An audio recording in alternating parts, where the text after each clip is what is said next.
Massoud, 29 ans, vit en exil à Erbil depuis bientôt un an. Un emploi à distance lui permet de survivre, mais ce jeune Iranien a laissé sa vie en suspens à Téhéran. En septembre dernier, il s'est joint aux manifestations contre le régime. Quand j'ai participé aux manifestations, j'ai été blessé. J'ai reçu une 60aine de plomb dans le corps. J'étais poursuivi par les gardiens de la Révolution, alors je suis parti pour la frontière. J'ai perdu tout ce que j'avais. Obligé de fuir, éloigné de sa famille, resté fidèle à la République islamique, il vit dans l'attente d'un visa pour l'Europe. Pas question pour lui de renier les idées qui l'ont poussé dans les rues après la mort de Mahsa Amini. Je suis convaincu que la révolution arrivera un jour ou l'autre en Iran. Le mouvement va continuer. Une révolution en Iran est inévitable.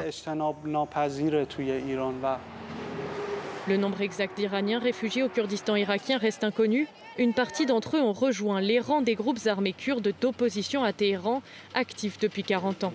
C'est le choix qu'a fait Ali, devenu Peshmerga, après la mort de Mahsa Amini, qu'il désigne de son nom kurde.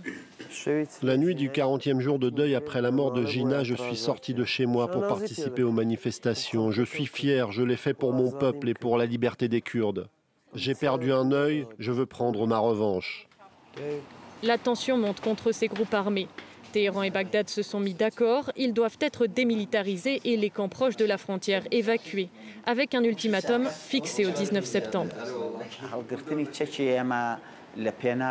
Nos armes sont pour nous défendre, pas pour nous battre ou mener des opérations sur les terres iraniennes.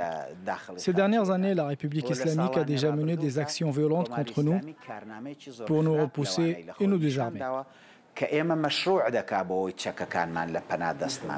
À l'approche de la date butoir, ils se préparent à une éventuelle intervention militaire iranienne sans annoncer leurs intentions.